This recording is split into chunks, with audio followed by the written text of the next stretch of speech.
Well, good evening. Good evening. Thank you for coming tonight, especially on kind of a cold and rainy night. We appreciate you being here. I'm Dave Wilson. I'm a member of the People for Effective Government, or PEG, as we call ourselves. Before I introduce our speaker, I'd like to take just a minute and put in a plug for PEG. PEG is a non-partisan organization and a non-profit organization, and we are espousing bipartisan solutions and bipartisan legislation. PEG's mission is to support bipartisan approaches to governing which are fiscally responsible and ensure an adequate social safety net and promotes a civil society. The members of PEG are committed to changing the current political climate in which our two major parties have become increasingly polarized. Not that that's the case this week.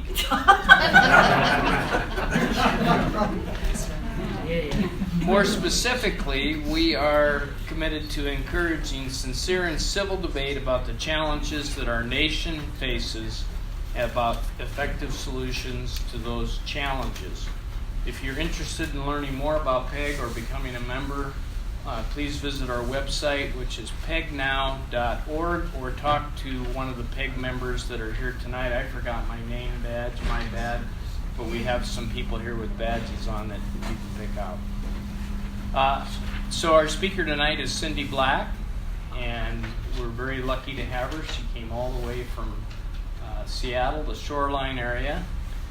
Cindy has been the executive director for Fix Democracy First since 2016.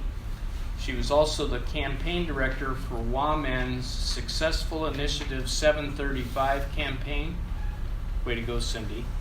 That was great. Making Washington the 18th state to call for the U.S. constitutional amendment to overturn the Supreme Court decision like Citizens United. She now works full-time on pro-democracy projects and reforms for campaign finance reform, voting access, alternative voting, fair courts, election security, and voter engagement.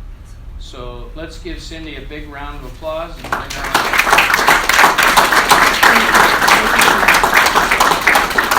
It's nice to have such a full house. Thank you for all coming out today to hear about fixing democracy. So basically, if you want to know more about us, you can go to our website, fixdemocracyfirst.org. So a little bit about Fix Democracy First. We're a nonpartisan statewide organization that just works on pro-democracy reforms. Basically, our mission is to achieve fair elections and government policies that reflect the will of the people and not the power of big money. So that's our real mission. Before, I'm going to get into a little bit of the history. Before, in 2001, Fix Democracy First was originally called Washington Public Campaigns. And they got started a while ago because they saw public funding as a good source to help democracy in Washington state. And what they ended up doing is back in the mid-'80s, we had some of the first public funding in the state in the city of Seattle and King County. Shortly after that, there were some people that didn't necessarily like that we had public funding and got a law to reverse it. So we went from the first state to have public funding to the first state to ban public funding. So one of the jobs that Washington Public Campaigns did is work for 3 years to get that law changed. And it took them quite a while to do that. They started in 2005, and by 2008, they were able to reverse that law.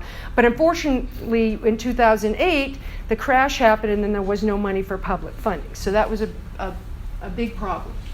We also have an education fund, too, that does work like this. In 2014, we became Fix Democracy First to take on a broader range of issues, not just public funding, because we recognized that there was a lot we needed to do, not just public funding. And then after the successful passing of Initiative 735, the organization WAMN, the Washington Coalition to Amend the Constitution, merged with Fix Democracy First because they had a lot of people and volunteers, and so we all came together to continue our mission. So let's get into talking about democracy. So What do you think the state of the U.S. democracy is right now? You think it's good? No? I guess you wouldn't think it was good if you were here tonight, right? Obviously, we think there's some problems with democracy. So let's take a look at that. We live in a representative democracy. Yes. We can celebrate that. Yes. Well, but there's some things that we're going to talk about that's undermining that representation that we need to go back and fight for, because we'll be talking about that. And I do want to mention that we'll have a lot of time for question and interaction at the end. But if you do have a pressing question now, go ahead and ask. I'm okay with This that. isn't a question, it's a comment. Yes. Since I've been involved with PEG, I've been doing a lot of reading about our country and our history. And what we're experiencing today is, well, it's new because our technology is new, but the veracity, the ferociousness of it isn't new. Yeah. It Yeah. just isn't. It's just it's a little different in some things, and we're going to talk about that. But if we can save a lot of unless you have a pressing question, we're going to have a lot of time for discussion at the end. So I just want to make sure you know that. So let's talk about some of the major issues facing democracy today, because right now, if you're paying attention to what's going on in Congress or what's not going on in Congress, there hasn't been a lot of good bills passed recently. Occasionally we get one or two, but it used to be a lot different. Some of the things that are happening that we see in society is kind of the breaking of some of the unwritten rules, like free speech or freedom of the press starts to be kind of challenged. So you see things like challenging news sources, calling it fake news. Both sides have done it. Because we're nonpartisan. There are problems on all over the place. It's not just with one party. It's the system itself that needs some correcting. And some basic liberties for freedom of speech, free speech, all of that kind of thing. You're seeing kind of like anti-protest laws that are getting introduced, criminalizing protest and gathering, and those are the kinds of things that worry us, that undermine democracy when you begin to stop letting people talk. That's a big deal. The influence of money in our elections is probably, I would say, one of the biggest things facing democracy as a problem. We're going to spend a lot of time talking about that. We also have a very archaic voting system and need to change that, and we're going to talk about that tonight. There's also, just in general with the public, there's some general apathy. People feel like it doesn't matter, or they've given up, or they don't care because it doesn't matter, what I do or say. So there's general apathy. And then there's a lot of mistrust going on. I know that you talked about civil discourse and things like that. That's a big problem right now. It's mistrusting each other, our government, the system in general. There's a lot of mistrust going on. Those are all issues that we see facing democracy right now.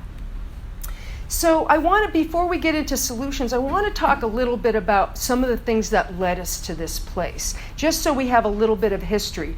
I won't get into everything because there's a lot, but I want to talk in particular about some landmark Supreme Court cases in particular that have created kind of an atmosphere to allow a lot of this to happen.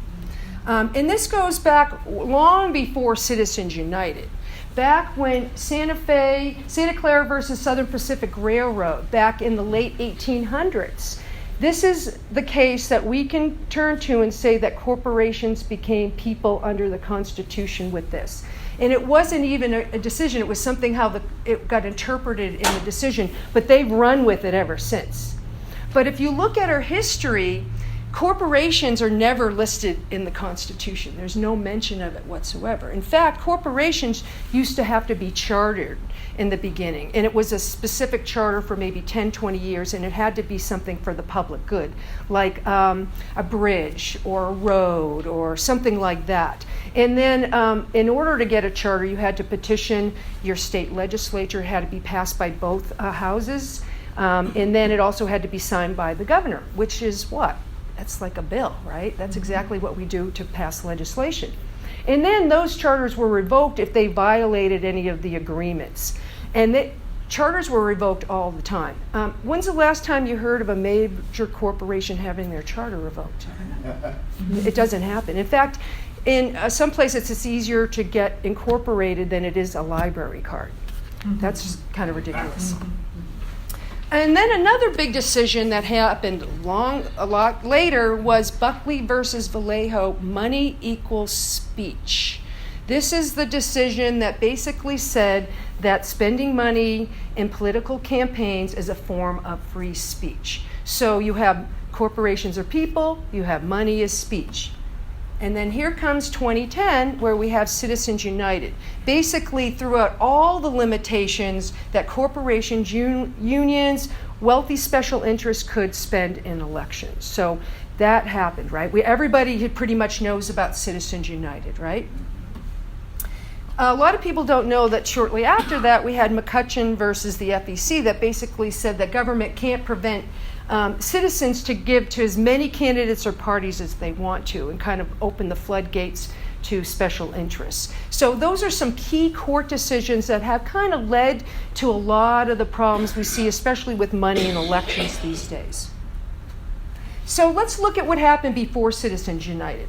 So before Citizens United, we had a law prohibiting corporations, unions from making contributions in connection to any election. And then that included not just directly to the candidate, but also independent expenditures, right? Independent expenditures for a long time, people were throwing that word out. I go, what does that even mean? It means the advertising. You know, the ads on TV, the mailers you get, the radio thing. That's what independent expenditures are. And they call it independent because it's supposed to be independent from the campaign. They're not supposed to coordinate, but we know coordination happens all the time. We know it. And we have evidence of it. I don't know if any of you have seen the documentary Dark Money. That's a great illustration of coordination on a deep level. And so basically people were prohibited from donating all of this stuff before Citizens United. And then what happened is a lot of people think super PACs came out of Citizens United, but it actually came out of a lower court decision that happened just a couple of months after Citizens United called SpeechNow.org, which basically said, oh, if it's unlimited for this, then unlimited, you can go ahead and create your own entity and go ahead and collect as much money you want. Hence the creation of super PACs.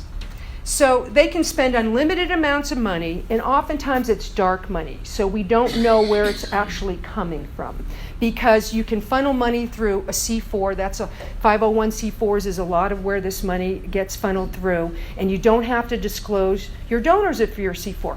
I know we have a 501c4.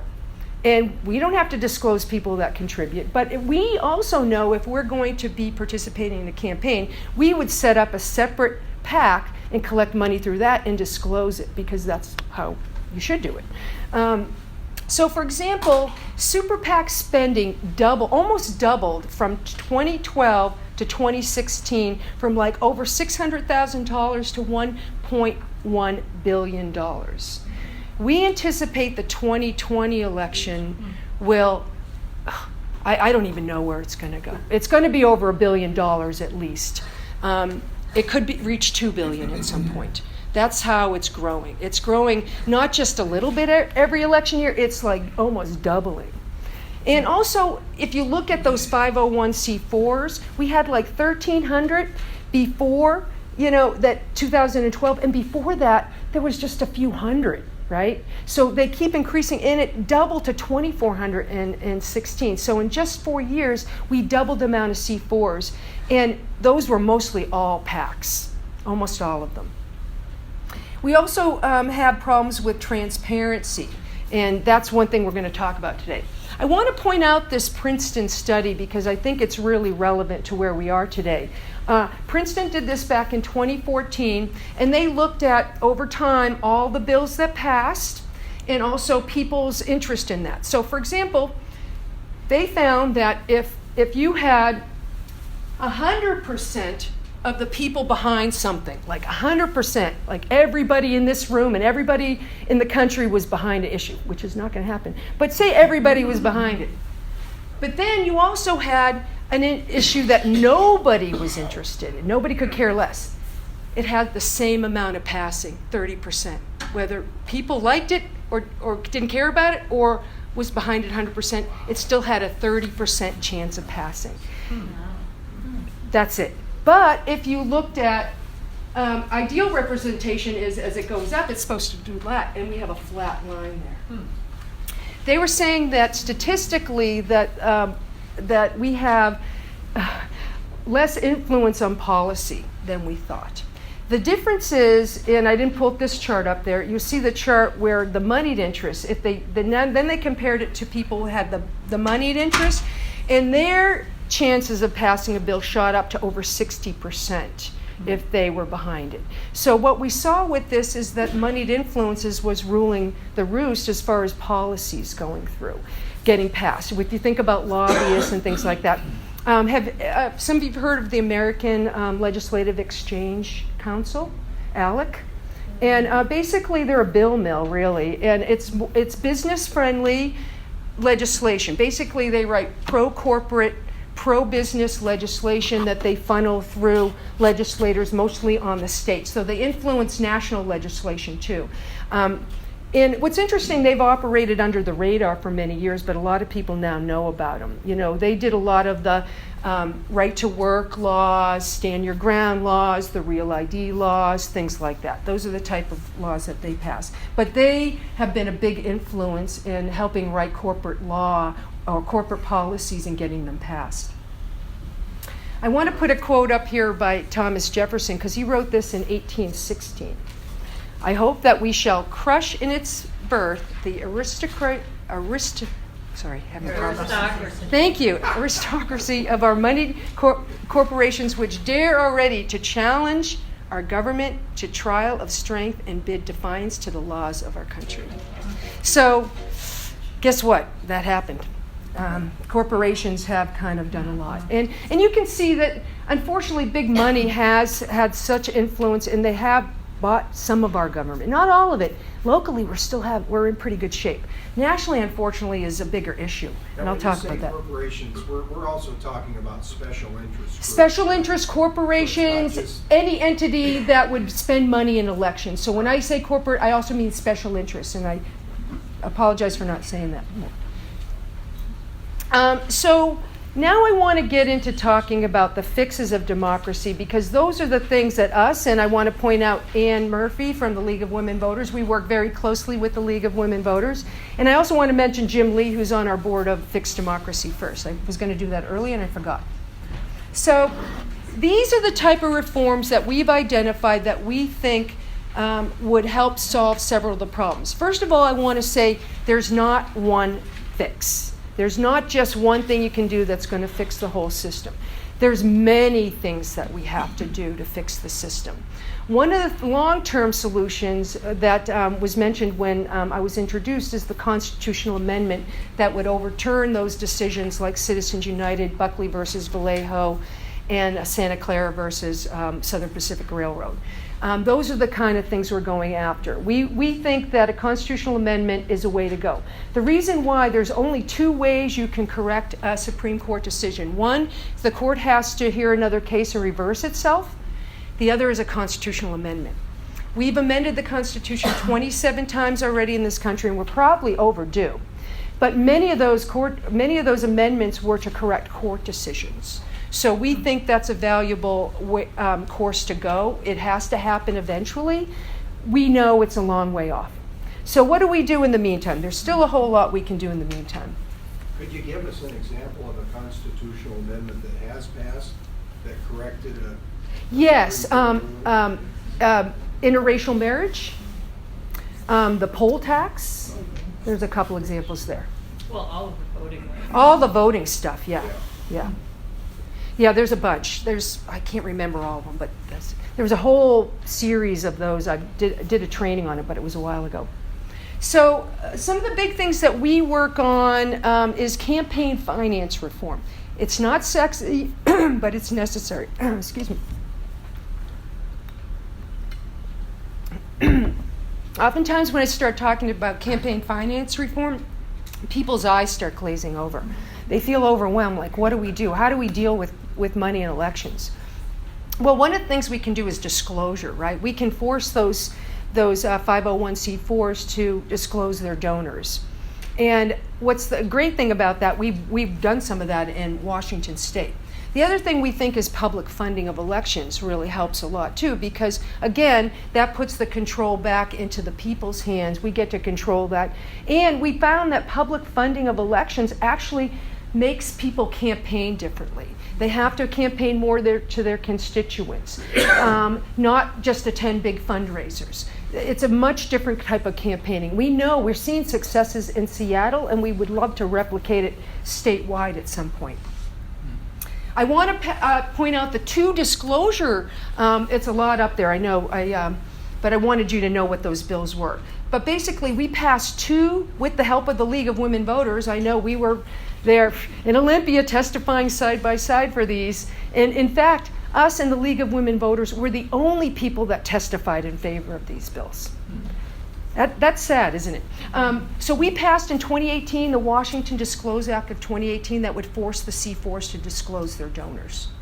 And this year we passed the PAC disclosure bill, which now you can't just list your PAC like, moms who love everything or apple pie or whatever it is. That means nothing, or you never know what it means. They can't just say that. They have to say who their top 3 donors are. So it's another layer of transparency. In fact, we have now some of the best disclosure laws in the country right now. And I also want to give a shout out to the Public Disclosure Commission, because I think we have one of the best public disclosure commissions in the country that is so good about making sure you can go on there and know every election where the money's coming from. And they're getting better at going after the social media ads and all of that. We've been doing a lot of work with the PDC and making sure that their rules get up to speed and people follow through with them. So we're making some progress here in Washington on that. The other thing that's very important is making sure everybody can vote.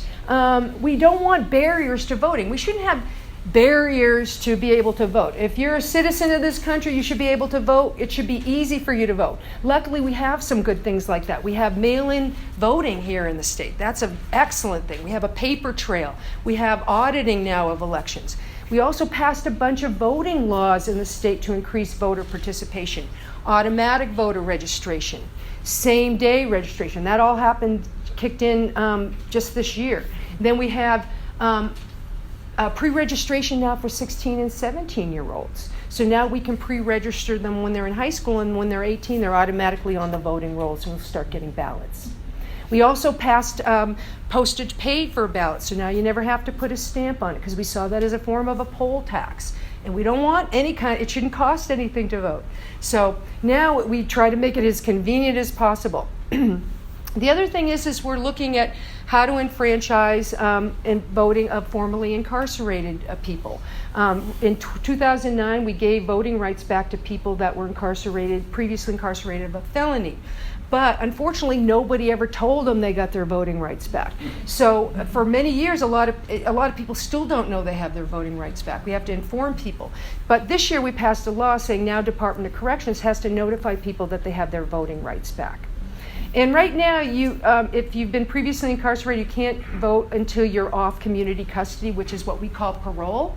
But there's a bill that Senator Patty Kuderer has in that would remove that barrier, so they'd be able to vote as soon as they're out of prison. Increased language access. As we become more diverse society, we want to make sure everybody understands what they're voting and have information. And there's also talk about voting or elections as a national holiday, kind of making it more of putting some real, like, hey, this is important. We should take a day off for it, So a lot of people can't get away to vote, and that's really difficult. Us, it's easy because we're mail-in, but some states that have polling stations, it's much more difficult. Now I'm going to get into talking about alternative voting systems, because how we vote is a big problem in our country. We don't talk about that. In fact, I didn't even know anything about this until a few years ago. I didn't even know there was another way you could vote.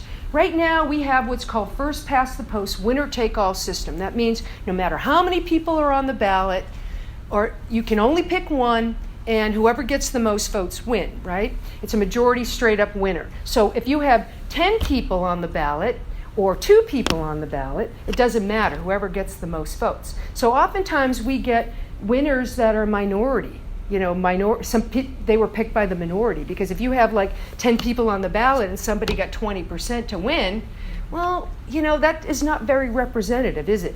So we want to advocate for alternative voting systems that makes it much more of a balanced system and gives us more options.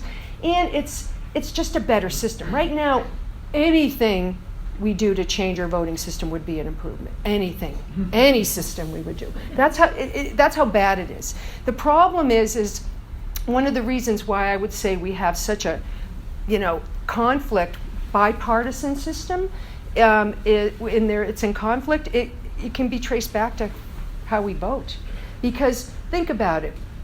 If we have if you can only vote for one person and minority winner is getting elected, it didn't get elected by the majority of people, you're not going to get the kind of policies that represent the majority of the people and what they want. So we need to go to a different system. We advocate for ranked choice voting. There's an organization in Washington called Fair Vote Washington that Fixed Democracy First helped start. We were their sponsor organization for the first year and a half because we saw ranked choice voting as a really viable option. I also want to point out that the League of Women Voters did a study. They were ahead of the game back in 2000 to 2002 on alternative voting systems, back when we called ranked choice voting instant runoff. You might have heard that term. And advocated for it wholeheartedly. They looked at systems all over the world, fair voting systems, and it was obvious that moving to an alternative system like ranked choice voting was a way better alternative and way more representative. So how it works, if you don't know, is you get to rank your candidates. I mean, we rank things all the time in our life. So if there's 4 candidates on the ballot, you can rank those 4 candidates. Your first choice, second choice, third choice, and fourth choice, and so on. If you don't want to rank them, you don't have to. You can still just pick one. It gives you more options. The other thing it does is it keeps your ballot alive longer, and I'll explain that. So how it's tabulated is they count up all the first number 1 winners first. If nobody gets, because you're trying to get a majority winner, if nobody gets 50% plus 1, then what they do is they take the person with the lowest, fewest amount of first votes, they take them off, and then they add their second votes to that tally. And then you keep that process until you get a majority of winner of 50 plus 1. So what you end up getting is somebody that's much more acceptable to the majority rather than the minority population, whatever that is. The other thing we're interested in is proportional representation, which is also in the League study. And what that is instead of electing one person per district at a time, you elect multiple people at the same time. And and you calculate, it's called single transferable vote, and I won't get into that because we could spend a whole hour just on alternative voting easily.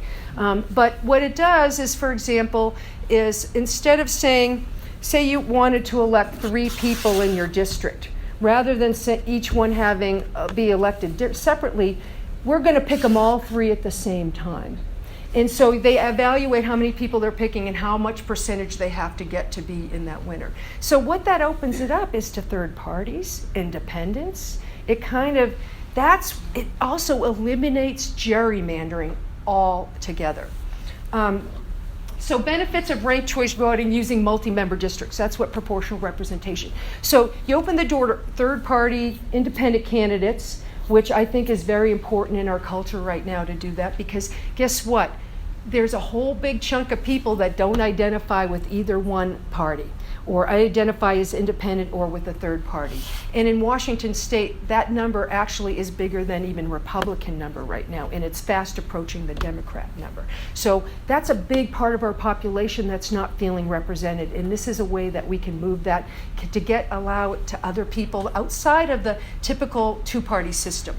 It's also can be more cost effective for elections because you can forego primaries with this, because that's how they used to call it, instant runoff. So if you have, you can just, instead of having a primary, you just use ranked choice vote on the general election, and you could forego a primary, which would save money. We also know that it's less expensive to run these campaigns. First of all, there's so many cities around the country now using it. San Francisco, Oakland, Minneapolis, St. Paul, Cambridge, Massachusetts, Santa Fe, New Mexico, which one in Colorado? I can't remember.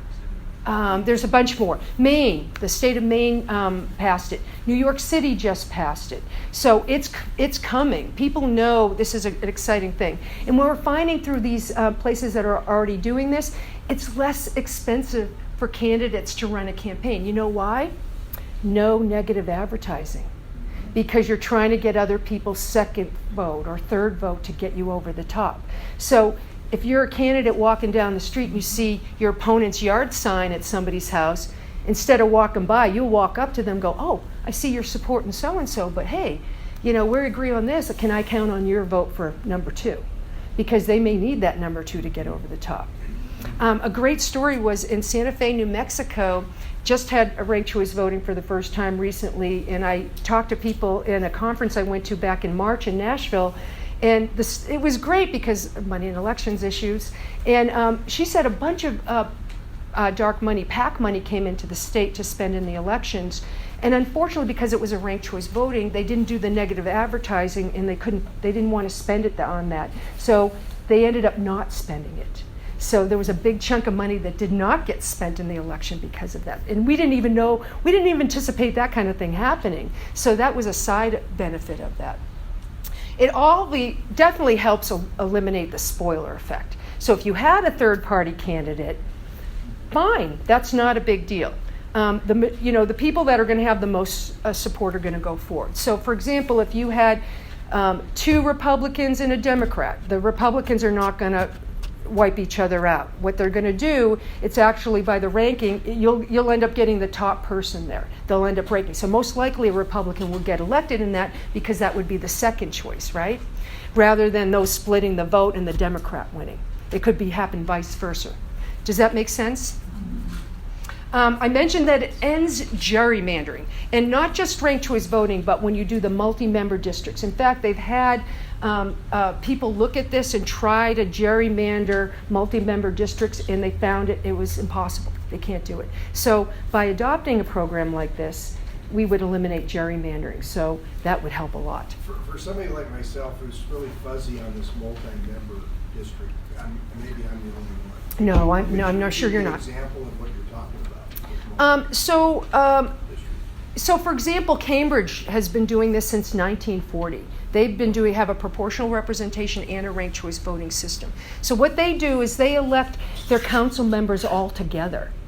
So, you know what I mean? So they are not doing separate elections. It's everybody gets elected together, and then all the people, whatever positions, how many they're electing, the people with those will get all elected at the same time.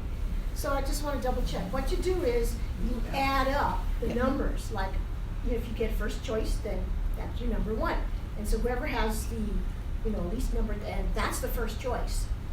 Okay, and then the one is that correct? No, the person with the lowest amount of first votes, you go to they get knocked off at the end if somebody doesn't get over that percentage they need to, and then you add their second votes to the tally. But, okay, say you have more than just 4, which was your example initially, and you have 10, okay? And so the lowest one gets knocked off. That's right. And their second choice gets reintegrated. Yeah, that's right. Vote. But does anybody else's second choice get reintegrated? Only the person that's at the lowest. And if somebody doesn't get over 50% after that person, they keep going up. Oh, he's the next lowest.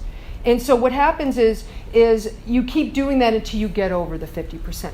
I do want to mention that there's some really good videos on YouTube that I recommend. Write this down. Is there some place? I'll write it down. Oops, that's not a good marker. I would add that we also have Marilyn Derelick here from Fair Vote Spokane. Oh, great. Oh, excellent. We have a Fair Vote representative in the crowd. Yes. So C.G.P. Gray, and it's called Voting in the Animal Kingdom. And he has 3 videos. And this will help a lot to explain it in very simple terms. He has the problem with the first past the post, and then he has alternative voting explained, And then he has a single transferable vote, which is the multi-member. So he explains the problem with first past the post, talks about ranked choice voting, and then talks about single transferable vote. Also, if you get us the information on that, or send it over to Yeah. then we'll put it up on the website. That's great, because I got to tell you, when I do RCV, and I always show these videos, because the video, it gives you a nice visual. It's cute because it's talking about animals in the kingdom, and it's just very helpful if you're a beginner and just learning about this stuff. Trust me, this is very complicated. We're talking about changing our entire voting system, and we want to make sure we understand what we're talking about. So I want you to go watch those videos, learn more about it. We have a Fair Vote representative in the back, and you can ask her more how to get involved. Are there other countries who have adopted this who Oh, are yes. very happy with it? There's actually almost all democracies use a different voting system than we do. We're one of the last 3 that still do. I think Canada, us, France, UK. and but they do some now. And so basically, New Zealand uses more of a mixed member proportional representation system, but they use sort of a ranking system to do that. And there's several other countries too. Because they have a parliamentary system, it's a little bit different than ours. They do mixed member proportional, and then you can pick parties and things. That gets really complicated. We think we could do it very simply here in the U.S. because we don't have a parliamentary system. And there's also a lot of good, solid support now. We have the Resource Center, Resource Voting Resource Center, which is a nonpartisan group that doesn't do policy reform. They just help jurisdictions implement it. They did open source tabulation software, things like that. And overall, we think it just ends up being better representation by doing this. You end up getting people that are more acceptable to more of the population. I mentioned a couple places where it's being used. It uses in colleges and universities, use it to elect their student council, and it's used to select the Oscars too. So it's been around for a long time. Also too, it's funny, you'll go to some states where Republicans will really be in favor, and then you go to other states where Dems are really in favor. So it's all over the map, So, question? I'm having trouble imagining the multi-district. Me too. I know. That's why I want you to go watch this. Okay, but I'm thinking, we're in the 6th district here for the state of Washington. There's the 3rd, the 4th, the 5th. Are you saying we mix the districts together? That's a possibility. What you would, because in the state of Washington, we can't elect any more representatives than we have. We have that same number. But there's nothing that say we couldn't combine districts, make them a little bigger, and elect multiple people at the same time. We're already electing 2 reps and a senator, right? You could elect the reps from maybe 3 districts together, something like that. So, but again, we're just talking about it. There is a local options bill that was introduced last year, and it'll be ongoing, that it allows jurisdictions to adopt ranked choice voting or proportional representation if they choose to. The Washington Voting Rights Act passed last year, and that there's an option in there that they can use ranked choice voting and proportional representation to remedy the problem as well in a district. But I could spend an hour just on single transferable vote, unfortunately. It's just a complicated thing because it's the way you calculate and all that. But if you go watch the video, it'll give you at least a good starter point, and then I recommend that you do some more reading on it. But first, the RCV, the alternative voting, that's the first step. So that's what we're really going after first. PR, proportional representation, will come later. Ranked choice voting will come first. I'll say there's one more video online where Fair Vote National Organization did, I think with Louisiana, and they illustrated how that would work in that state and some other states. Good. I don't know the video link right off the top, but if you Google Fair Vote Louisiana proportional representation, something like that, they do a really good illustration of how that would work. Good. And I just would like to say that the Fair Vote law organization, they actually came, Lisa Eberald came to the League of Women Voters Eastern Washington Legislative Action event on November 2nd, which was open to everyone and anyone in the community. We too are nonpartisan. And And while she was here, we actually addressed a group of Republican folks who meet every Friday at the Something Else Deli. And it was really cool because Lisa configured the presentation to appeal to Yeah. Republicans. They got to choose 4 deceased Republican presidents. There was not a majority winner, so we went through the plurality and pulling from second and third choices. But I will tell you, when we did it again with pie, rhubarb won hands Okay. down. And that's a fun way to do it. Is I know they've done it with beer. I've done it with cookies. We've done it with candy. So I want to move on because we could spend all kinds of time. But talk to the Fair Vote people. Get in touch with them. We think it's a great reform. The other thing, we want to secure our elections. We have to make sure our elections are secure, right? We want to do auditing. We want to make sure we have a paper trail. We have a lot of those things already here. Certifying that election equipment is accurate and making sure you hand count and match the machine counts. Risk limiting auditing. All of those things are really important to secure our elections.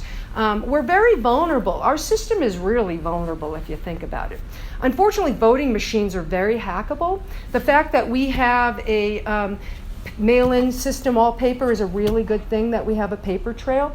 But some states don't. They just have the machine, and there's no way to verify or audit that because there's nothing spitting out. You just have this report thing in the machine. You don't know. You need a paper trail. You have to have that. The problem, too, with those voting machines, they have these hackathons every year. I think one of them was in Vegas just this year. They could hack into every single one of them. Not one they couldn't hack into. Kids as young as 10 years old were hacking into them.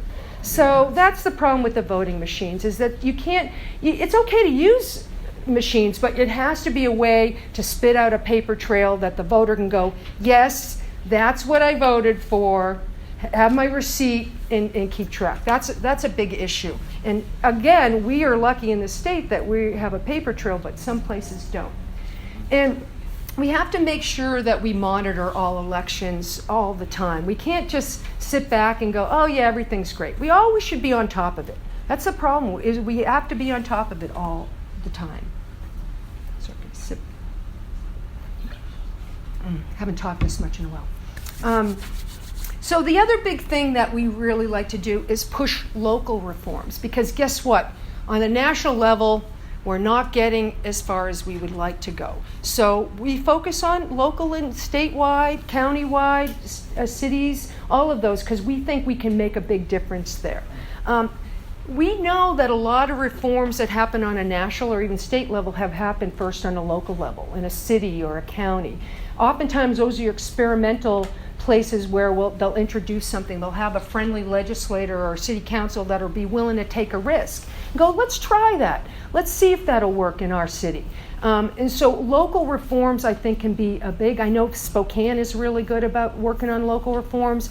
I'm going to tell you about a Seattle one we're working on soon. But we can make a lot of progress locally. That's why I like working in the state. I would never want to go to Washington, D.C. and work there. I don't think I would ever get anything done and just pull my hair out. At least here, I feel like I'm making some progress, or people are at least open and listening. So I really like what we're doing here in Washington. Also, this is a big issue, and we're talking a lot about this, but democracy doesn't work if you don't participate in it. And what we're seeing is a lot of people have stopped participating in democracy. You can tell that by the voting turnout numbers. 43% is the estimated turnout for the general election in Washington state. 43%. It's an embarrassment, isn't it?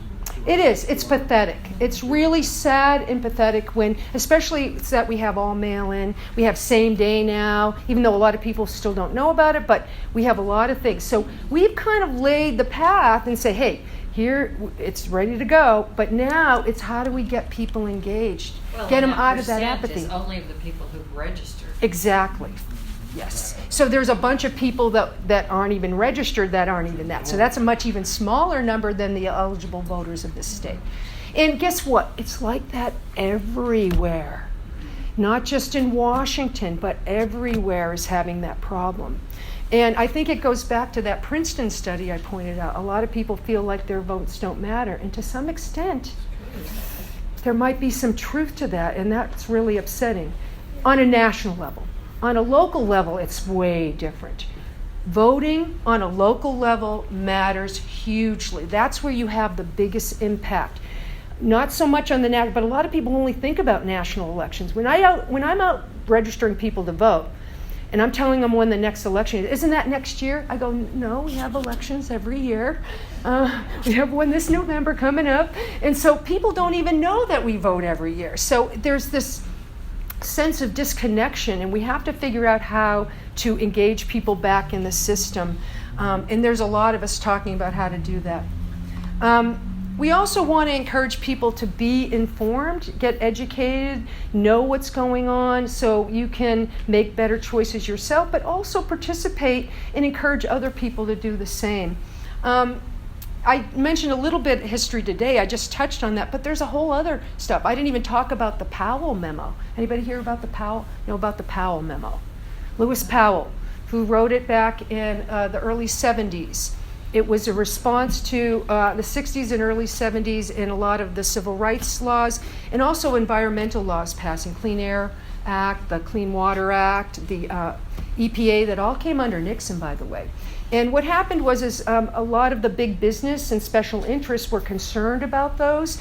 And so Lewis Powell was asked to write this memo for the U.S. Chamber of Commerce called Attack on the American Free Trade Enterprise. And basically it was a blueprint of how to go about corporations and special interests getting involved with all aspects of government, judicial, legislative, and executive. And thought that business had to get in and make policy because they didn't want the people kind of taken over, so to speak. They saw it interfering with their profit. That's the bottom line. Especially the EPA and the Clean Water and the Clean Air Act. They really were nervous about that. So they got this, passed it. Lewis Powell wrote this memo. 2 months after he wrote this memo, Nixon appointed him to the Supreme Court. Shortly after that, we got Buckley versus Vallejo money to speech. So you can kind of see the connection between Powell memo and that. And it's not that I'm anti-business, but I have issues with big business taking over. I do. I don't know about the rest of you, but I don't want to live in an oligarchy, or, I don't. I want to live in a democracy. It's any big special interest. Any special anything interest. that has to do with special interests. And it usually comes back to profit and money. It's interfering with their profit, and so for them, that's to do it. And the Kochs were, David and Charles Koch was a big part of starting ALEC and getting behind that, and also James Buchanan, who was an economist. But it's a libertarian view. They really want to privatize. The goal is to privatize as much as possible. We also want people to make sure you show up. I thank you for showing up today, getting involved. I'm assuming that this is the crowd that probably is active in doing things, right? I'm assuming so, or else you wouldn't be here, right? But the problem is we need to figure out how to reach the people that aren't showing up to events like this and learning about it or not involved, whether they're your family, your friends, your neighbors, your coworkers, or whatever. I think we have to get out of the place of not talking about it, like we don't talk about it. I think we have to start approaching to talk about it, and not be afraid to start opening those conversations with people, and find bridging some gaps. I know this organization's a lot about bridging those gaps, right? We're talking about reforms that really benefit us all as people, and that's what we want. I like to point this out because I like to say what Washington is doing, give us a big shout out here. This was an article that was in Huffington Post back in last year, talking about, can one state save American democracy? And they were talking about Washington State. They were talking about all those bills I talked about that passed, and all the other stuff we're doing. One thing Washington does have going forward, it does have people that are interested in this, that want to do something about it. It's really important. I forgot to mention one thing when we were talking about local reforms. One of the local reforms we're working on right now in the city of Seattle is an ordinance that also passed in St. Petersburg, Florida, back in the end of 2017, that would basically put limits on independent expenditures, shutting down super PACs. It also prohibited corporations from donating to local elections if they had a certain amount of foreign ownership, because foreign donations are already illegal in our elections. So that passed, and I heard about it last summer when I was at a conference, not this summer, but in 2018, and I went, oh, we should do something like that in Washington. So I went up to John Bonifaz from Free Speech for People, who was helping lead that breakout session of the conference I went to, and said, hey, we should do something like that in Washington State. How about Seattle? Let's start there. He said, yes, I want to do it in a bigger city. I've been looking for someone who wants to do it. So we've been working on this ordinance for over a year. We got them to help draft language. I shopped it around to the city council last year. The end of last year, we got council member Lorena Gonzalez to jump on board, but then just sat around and it didn't do anything, and kept trying to call them and get that thing moving, and they go, well, we'll introduce it here or there. And then the Seattle elections happened. And then Amazon dumped a bunch of money in the election, and all of a sudden this bill came out.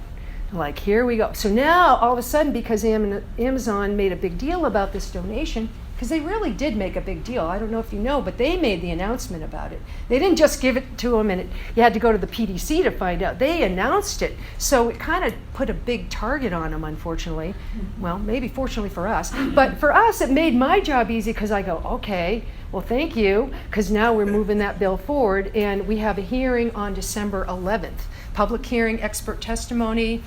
We have people coming in from out of town to testify on this.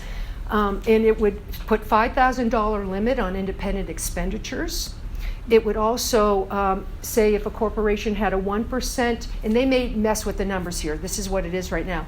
If a corporation has a 1% single owner or 5% combined foreign ownership, they cannot donate to Seattle elections. That would get rid of Amazon, because they have like 7.5% foreign ownership. So those numbers may change. Trust me, as they negotiate those numbers, those might go up a little bit, but that's what we're proposing. We're also, in addition to those two pieces, we added a disclosure piece that anybody doing a political ad outside the regular election cycle also has to disclose their donors. So, for example, if somebody's fighting an ordinance or something that they don't like the council doing and put a political ad about it, they can't just put it out and not say who it is. It's treated just like any other political ad, which is really great. So we're happy about that. Now, does this just apply to corporations? Or what other Special groups does interests, it apply to? special interests. And what, We wanted it what to- kind of special interests? Well, any entity. Basically, we say any entity cannot donate more than $5,000 to independent expenditures. We in the league, the Seattle League is supporting us on this as well. We want to include unions in that too, but we're getting some pushback from. That's how it is in Seattle. Well, but okay, just so know well, that goes to my point. Really, honestly speaking, for good government and effective government, we need to stop influence peddling across the board. that's how we feel about it. That's how the All right, league so feels. my Yep. question is then, why is it not that you're not including labor unions? They are. In our original language, it is. Well, The your problem original is language, but whatever. the problem is once it gets handed over to the legislators, they get to do whatever they want with it, and I don't have any say in it anymore. So you're saying it's changed? They're trying to change it. They're trying to change But what was great about it is the Seattle Ethics and Elections Commission came back and said, we can't defend it with that. You need to include the unions in there because we can't defend it other ways. So we may get our way anyway. But we want any entity included in that, not just corporations or special interests. We want any entity. Nonprofits, unions. We don't think anybody should buy an election. There's other ways you can influence elections. There's a lot. The independent expenditures is a big deal. We have to address it. Over $6 million was spent in Seattle on independent expenditures, which was more than any of which was more than the combined candidates had gotten through Now, if the vouchers if the too. politicians cave on this, and they're not willing to be fair and equitable across the board, will you guys go public with that? Well, we're working with the league and talking about how we want to go about dealing with that. Well, you owe it to the people to go public. Well, we've been talking about, trust me, we're working on it. We wanted a We want clean bill. transparency. We want a clean bill that is across the board. Really, that's what we want. And if we did it statewide, that's exactly how we would do it statewide too. And we're talking to some people about that now. So I'm pretty much end here, and we're going to talk a little bit, but my tagline is democracy needs you just as much as you need democracy. So we'll kind of open it for questions and comments. Is there anything being done about the length of elections? Oh, thank you for bringing that up. I was making a list the other day of stuff we need to get reforms for, and shortening our election season was at the top of my list. I go, we need a shorter election season, 2 months, 3 months maybe. I don't want years. I think it contributes to the apathy. Yes. It's so long, people quit listening. They just get tired of hearing it. Of course. And a lot of countries do short windows of election cycles, and they do just fine. So yes, we would love to do something like that. You first talked about the Public Disclosure Commission and being involved in the Will County Democratic Party here. We got hit by some big fines. Yes. And what I see in that is effectively the way that a lot of the rules are set up hits very small organizations like a county party.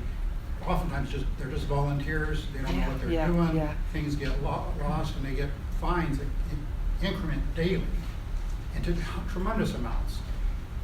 And then, they get clobbered, especially if you've got someone like Glenn Morgan on our back. Well, he pretty much reports on everybody. He does Waumann got one of those from him too. And then you look at what's going on with these PACs, they get to walk around that. So basically all the money and influence is going around the party. The parties get clobbered, the local parties, they don't have no power, and everything just moves around them. Yeah. Well, that's one reason. Well, the PDC, though, if you work with the PDC, they're very forgiving. I've worked with them lots. I know, but even when they're very forgiving, even when they, they worked with the county party and came up with what seemed to be, it was still very, very expensive relative to the amount of money we operate with. Yeah. Compared to what happens with the larger organizations that go through the PACs. It's true, yeah. They don't get fined for nothing.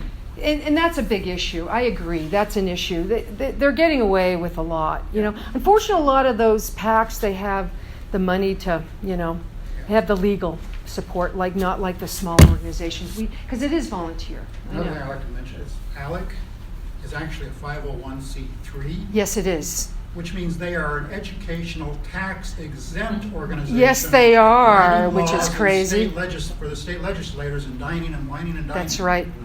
I don't know if there was this great reporter, and I forget, he was in this little town, but one of those reporters that actually show up places and actually really report.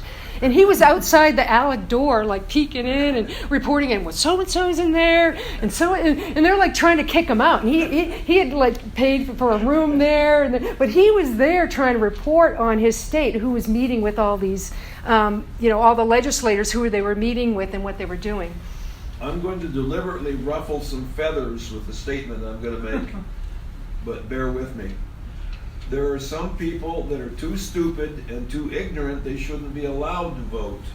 And the other side of the coin is, in order to increase the voting, we should have penalties for not voting. Well, you do in Australia. It's mandatory voting, and you do get fined, and they have over 95% voter turnout. So that is an idea people have talked about. Yes.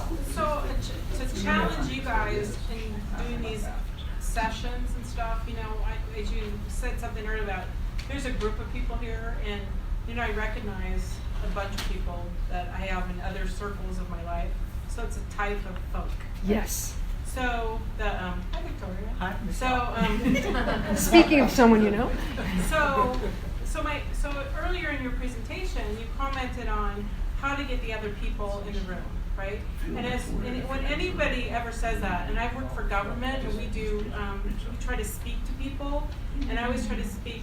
My mother's dead, but when she was alive, try to think, how could I speak to my mother so that my mother would understand or be interested or whatever.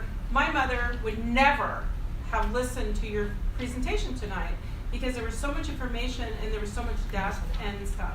So I would like to challenge whoever's doing these presentations to think about my mother or someone named Dan, his mother. So someone's mother, because that's the people you want in. I don't think my mother was stupid, right? But this stuff would be too hard for her.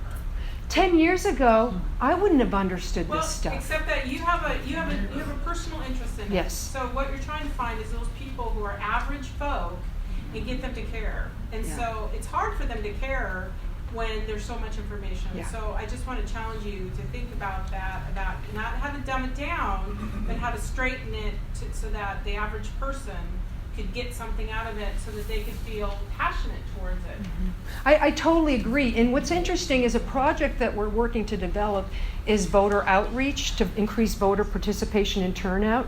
And those are the kind of things we want to do, is messaging, how do we talk to people? And I would never do all of this with someone who didn't want. I would probably pick one issue and talk about one. And that's what I would suggest. Don't try to tell everybody all this. Pick one that's you're interested in and learn about it and share that with. And just start with one issue. Maybe ranked choice voting or money in elections. Something that, especially money in elections, a lot of people can get behind that without any knowledge and understand. They can see the impact of money in elections. And so that might be a way to introduce, hey, here's some options that we might be able to do. What do you think of that, you know?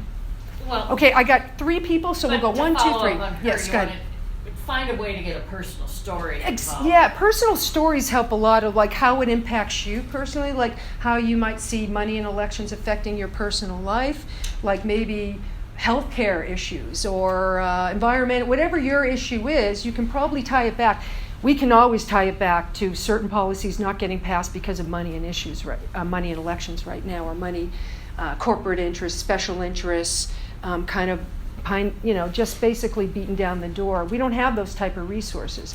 I tell people, I'm a registered lobbyist, so I lobby during the legislative session for Fixed Democracy First. I'm just lobby for FDF.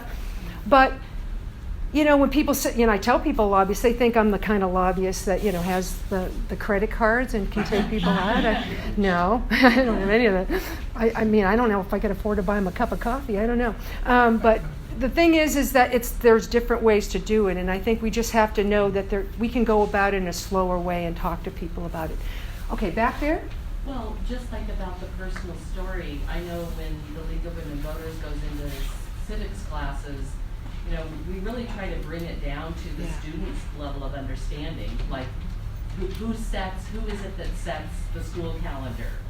Who is it that sets laws about where you can go in a park or where you can hang out or those kinds of things. So who is it that sets college tuition policies and federal student loan policies? That's great.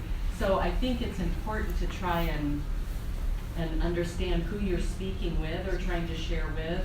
I know I was so disappointed that the staff of 13 at the school district I worked in, Deer Park, only 3 of us were active voters, and the other staff didn't even ask questions like, well, I wouldn't even know what to vote, how would I even vote? Like, what would matter to me? And I'm like, well, you work for a school district, does public education matter to you, or like, does clean water, you have grandchildren, does it matter to you, about leaving a clean environment for your grandchildren? Just trying to find those commonalities, because as human beings, we all have very common, basic human needs. And really, voting is about your values. It's an expression of your values. And there's lots of great publications. It's just that even some of those publications really need to be revised so that they're not using double negatives, because some of these initiatives, when you read them, you have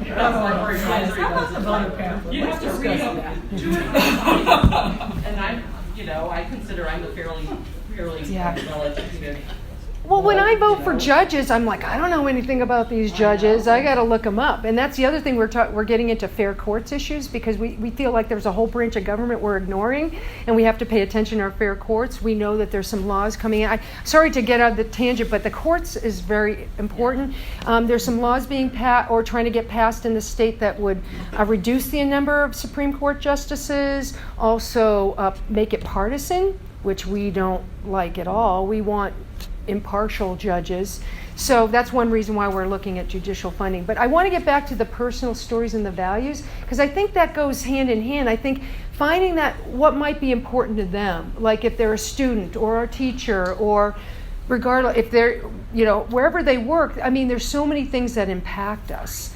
And I think we just have to find those. There was one person, he had a question, then you. Well, I was wondering, you mentioned how formerly incarcerated people are now enabled to vote in Washington State, legally enabled. And I'm wondering if there's any discussion about enabling people who are currently incarcerated. Yes. Can you talk a little bit about that? Yes. In fact, I'm a part of the Washington Voting Justice Coalition that worked on a lot of those voting laws, including the League is on that as well. And we are working toward full enfranchisement. This next step to get them off, to be able to vote as soon as they're off community custody is the first step. But ultimately, we don't think you should ever lose your right to vote, because if you think about people that are incarcerated, a long time ago they decided to do that. And the reality is it's a form of voter suppression. If you think about the South, I talked to someone in Kentucky, 1 in 4 black men in Kentucky can never vote again, ever. That's huge. Once they take that away, that's a whole disenfranchised group to not get back. But we don't think you should ever lose your right to vote. In most countries, you don't lose your right to vote.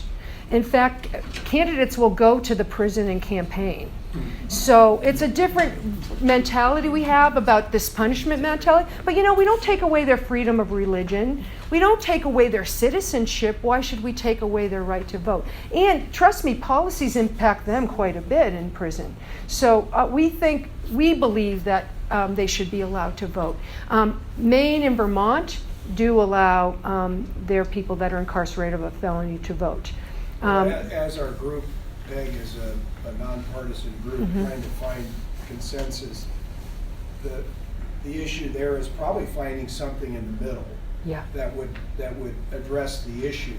But the issue is, the problem is we get two extremes, one way or the other, and then nothing gets accomplished. That's right. So I think your first comment about giving people a second chance is right spot on. We all should be for that.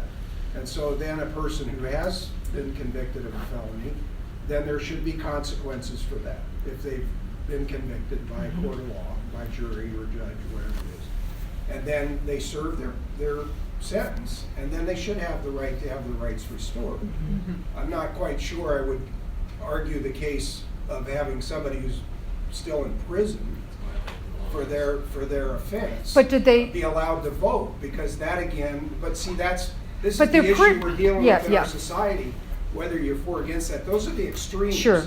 So we need to come and find common ground. And that's why we're going after this bill first. We're not ready to do full enfranchisement in the state, though other states are looking at that. That's why we're starting with first, as soon as they're out, that community custody first. And then we can go down that other road and talk about maybe why we shouldn't do that. Yes? Yeah, so would you be able to sponsor either as a corporation or privately?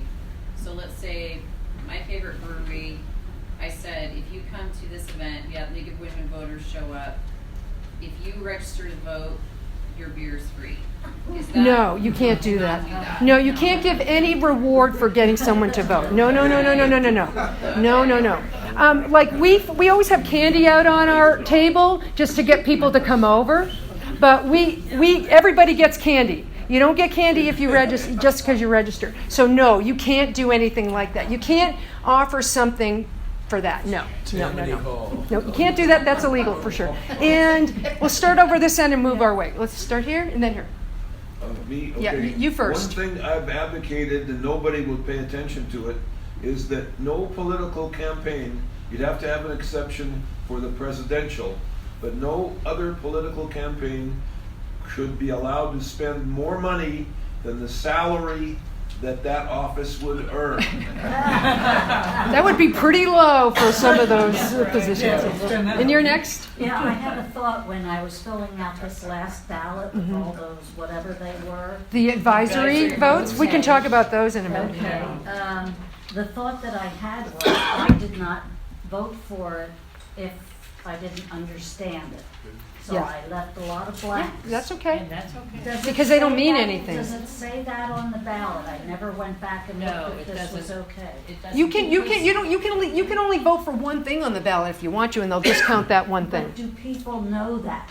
Even registered people, do they know that they don't have to fill it all out? Some people do and some people don't. That's not something that I think that's readily communicated. It's not an SAT test. So I'm in the League of Women Voters. Yep. And we just were at Ferris High School today, and we talked to over 300 students. I'm a little tired. And we make that very clear, because especially for young people, that ballot can be very intimidating. And we say it's a habit of voting, and getting into the habit is what we're talking Yes. of voting, is what we're talking about, and just make one race, it could be one initiative, and then vote, and then that begins to accelerate, I think, as they get older. Yeah.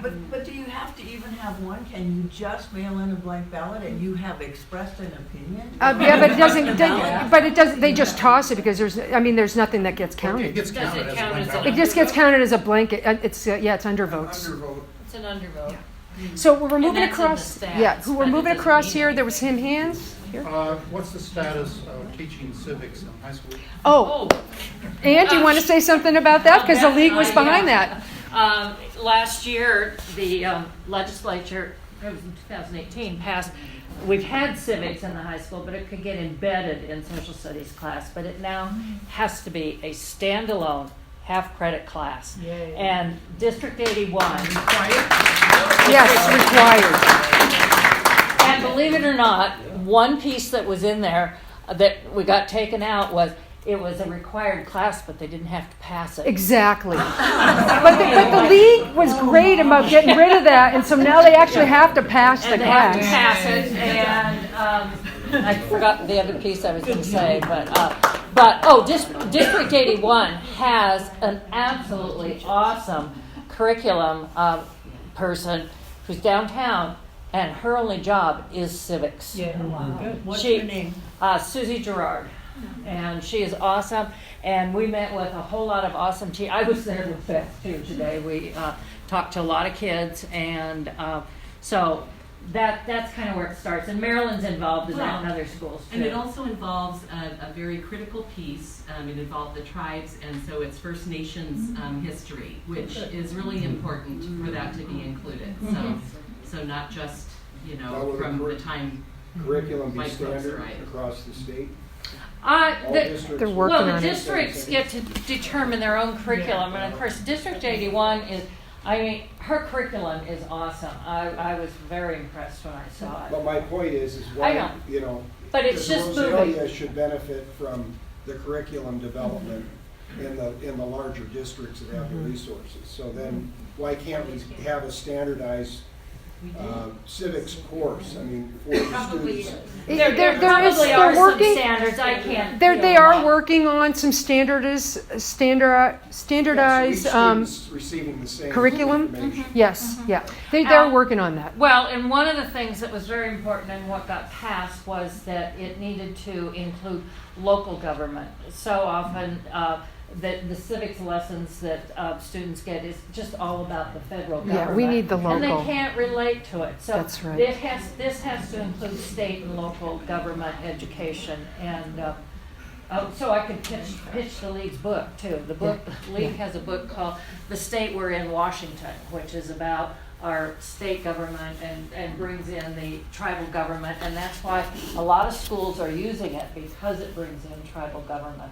So. Well, and the Office of Superintendent of Public Instruction approved it, and there are links where teachers can go online in class and link directly with video and historical photographs, documents, everything right there. So any savvy computer literate teacher in the classroom can access those materials. And so can any savvy literate person here.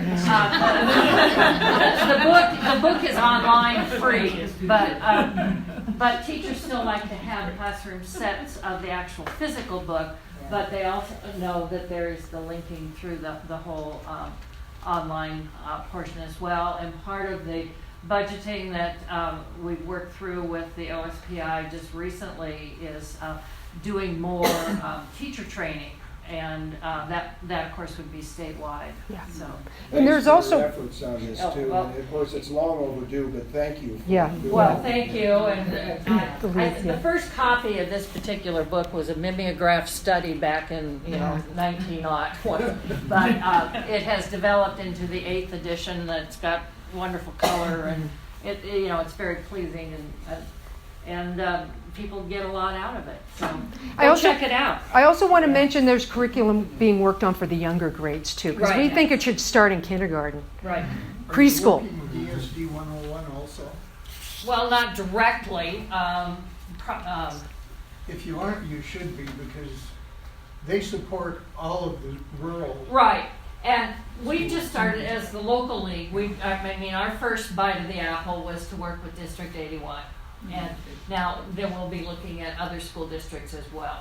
So, and sir, I would submit, this is kind of where we all come in, right, in Right. engagement, because the League of Women Voters, our membership has grown in the last several years, which is a silver lining to current conditions. But groups like, I would think other civically minded groups that care about our democratic republic, would have access to get these distributed in more rural environments, because we're the easternmost, northernmost league of the League of Women Voters in Washington State. So we're really only limited by our membership that is willing to go out and reach out to. Now, we had Shelley Short from the 7th LD at our legislative action workshop, and so the aim is to include more representation from throughout Eastern Washington, because we're pretty much it in terms of these outreaches, trying to go out. We go out to Riverside High School, Deer Park. But as you can imagine, Beth is really very busy getting those schedules filled to have people share in the civics classes, and you don't just go in without getting training. You need to have training. You need to understand the nonpartisan value and respect that within the classroom, because words do matter, and so we're very careful about that. But we'd love more people to jump on board with helping to make this happen, and especially for rural communities. And that's why ESD 101 is so valuable. Right. It hits all of those small schools. Yes, it does. Yeah. And if you can get it as part of the established curriculum that they recommend, then you're going to get it out more. Well, like I said, it's approved through the state, OSPI. Let's get a couple more questions in. Yeah, does your organization take any position on changes to the electoral college? We would love to see the electoral. We'd like to go to a popular vote. Washington State has already signed the Interstate Compact, so we're already on board with other states that when you get to the 270 mark, it'll kick in to the popular vote. It might get challenged, but there's a lot of states wanting to get rid of the electoral college because it doesn't work anymore. Back there? So my favorite slide was the one that had the straight line of 30%. Yeah, I'll put that It back. doesn't matter how much other people really approved of stuff. Yeah, Where that's you the could Princeton help- study. Yeah, if you could, one way you could help me when I'm trying to talk to people is if you could give me examples. I don't have time to go and Google and verify all this stuff. If you could give me examples of issues in which Republicans and Democrats strongly believed in something, and yet big money or whatever stopped our government from doing what we, the people, would like it to be. And I would like, variety so that I can learn to because I agree, stories matter. And so I could say, well, do you believe in this? Well, yes, I think that there should be. I think gun registration might be one of those. Yeah, there's several issues that you'll have to. I forget all the issues in the study. It's been so long since I read it. Would you be kind enough as an organization Sure. to put some of those on your website? Yeah, we can so do that, yeah. If you could educate me, then I could try Sure, to use that information. simplify that information, absolutely. Yeah, prescription drugs. Yeah, There's a yeah, there's a variety. lot of them. A couple other questions? I just wondered, one thing I've kind of gotten disgusted by is when debates occur, they're being hosted by commercial media interests, and there's sort of a Yeah, I know. sportsman, who's up, who's Yeah, I down. know. And it used to be the League of Women Voters. Well, I like the League of Women Voter debates. But we weren't gonna. They don't get the national. I know, but is that something you're addressing at all? No, we haven't addressed that. No, we're sticking local and in the state mostly. One thing I'd like to see is, we got the Bill of Rights, how about a Bill of Responsibilities? That'd be nice too. Yeah. Any other questions, or should we wrap it up? Can I just make Yeah. a comment or suggestion too, and this is along the lines of our organization. So I really encourage, a lot of the things that you've spoken about tonight are grounds for common purpose or finding common ground. I am going to ask though and plead with you to try to find those issues that are common ground Yes. issues and take those issues on first. Because this issue about the Electoral College, I'll share with you right That's now. not our Well, priority. Well, but you came out pretty strongly. saying Well, we that. say we support it, but we're not actually Right, working but on it. That's a discussion for the country over the long Sure, term. it This is. isn't going to happen Absolutely. overnight. And it's very contentious. Yeah. That's a very contentious I know it issue. is. I know it is, especially So with let's rural find areas. things that we can all Yeah. find common ground Yeah. on. That's Yeah. all I Sure. would say. And I only speak for myself. Sure. But again, if you look at Peg's mission statement, that's what we're about. Sure, absolutely. I just want to interject 5 minutes. Yeah. We have 5 minutes left. Oh, And I'm going to make some concluding remarks. Great. We have Oh, and I do want before. One thing before you do that, there was a local race here that was just decided recently. It was the election for the city council president. Yeah, I heard about that. Are you familiar with? I am okay, familiar with what happened. Yes. So here's a situation where we had, I think, two well-meaning candidates. They were people of integrity. But what happened right at the end of the election was this special interest money that came into the city, and they bought ads. Yeah. And they misrepresented. It was really horrible. Yeah. It was deplorable. Yeah. I hate to use that word, but it was really it was despicable Yeah. as to what happened, and it portrayed one candidate poorly in the mailers. I felt sick to my stomach when I got it. at my Yeah, it's house happening everywhere. Because the caricature of him, not his own body, wasn't even him. Oh, you wouldn't believe the And- stuff they and do. so- It's terrible. So what happened was we had two, I think, good candidates running for office. They had disagreements on issues, right? But what it ended up happening was the election came down to hard feelings over this type of Yeah, mailers that- and these yep, things. yep. My question is this: are the candidates able to stop that? No. Not, that's supposed to be independent. So they're on their own. They're not supposed to coordinate with candidates. A lot of them do, though. So some, like, for example, in Seattle, we had the Amazon money come in, right? Some of the candidates were not happy about that Amazon was pushing, because they said, hey, we didn't ask for that. We didn't ask for you to do all that, but they did it anyway because they wanted a council a certain way. So it is an issue. I think it's a Is that one problem. of the issues you guys will address and take on? Because here's my take on it. Those organizations should be heavily fined. And in fact, would love should be that. run out of business for that. Because that's misrepresentation, Yes, it is. dishonesty, and it's Yes. not appropriate. That's the problem is right now it's perfectly legal to lie in politics. It's always been legal to lie in politics, but it's legal to lie in ads. In fact, we've been talking to the Public Disclosure Commission about how we can address that. How can we hold people accountable and not put out misinformation? That's a big topic. I don't even know where we're going to go with that, but we're in discussion because it's an issue we're very concerned about. Because we want accurate information to get out to people. We would prefer that there would be no mailers, that everybody would have the same airtime. You have that same window, short window, everybody has that airtime, everybody gets the same thing, there's no advertising. I would love to see that, because then it takes the money and it takes that completely out of it, and you get to just see the candidates for who they are without the big money supporting one way or the other or attacking one candidate or the other. I do want to mention before I forget that this is our third year that we're doing a combined lobby day, Democracy Lobby Day, with the League of Women Voters in Olympia on January 21st, which happens to be the 10th anniversary of Citizens United that day. Yeah, it is. Not just you staying up till midnight then. Oh, no.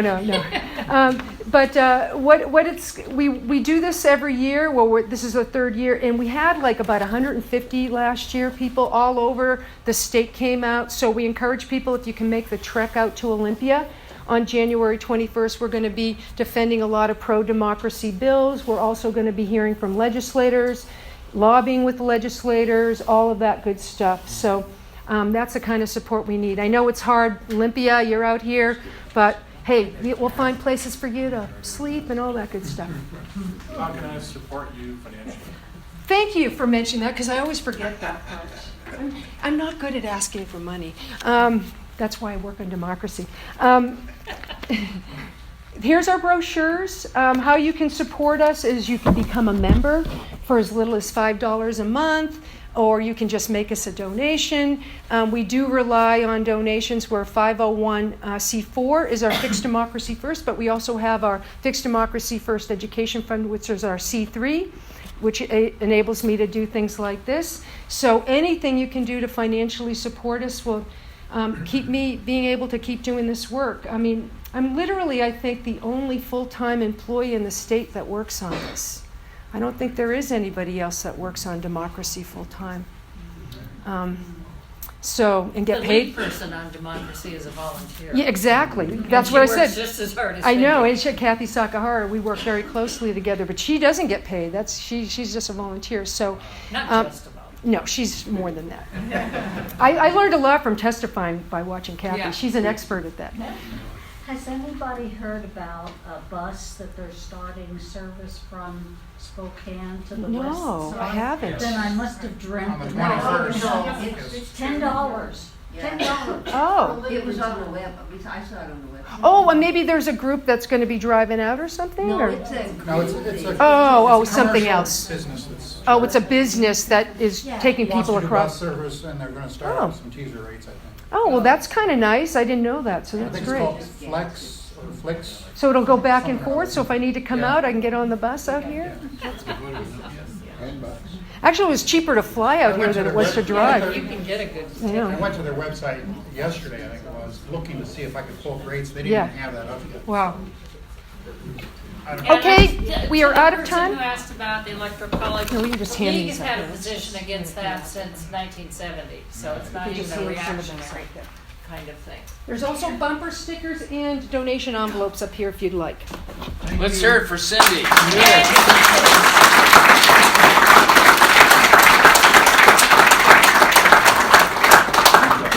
Just a few concluding remarks. First of all, I want to make one correction to the speech.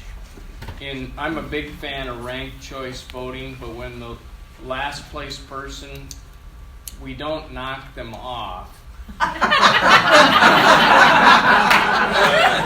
Thank you for saying that. Is that like rubbed out? Yeah, we don't take them out, you know? They're knocked out. Removed So from the it's list. really a very humane system. Thank you for that clarification.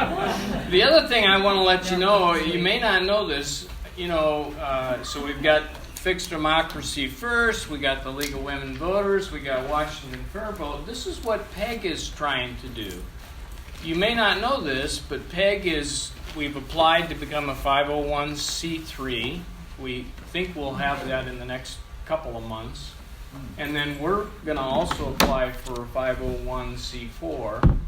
And so we're coming at it from a little different angle, and our angle is bipartisanship and more moderate approach instead of far right or far left.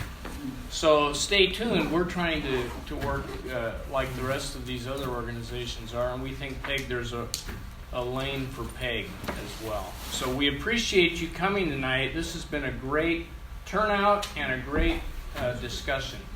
Really good. So thank you. Just want to let you know, I know most of you got the flyer on the way in. Our next forum is January, and it says on this the 13th. It may be the 14th. We're still looking for a venue. We expect a good turnout. Our speaker is Chris Crutcher. How many of you have heard of Chris Crutcher? Oh, yeah. We think he'll be a big draw for us. He's going to talk about his line of work, not just writing, but as a child and family therapist, and specifically about young people is being homeless and what we can do to address those issues. So we hope you can make it in January. Once we know that it'll either be the 13th or 14th, and once we know for sure and what the venue is, then we'll shoot you an email. So if you haven't signed up for our email, you can do that over there. That way we'll make sure we get you the word. So again, thank you all for coming, and once again, let's give a big round of applause to Cindy.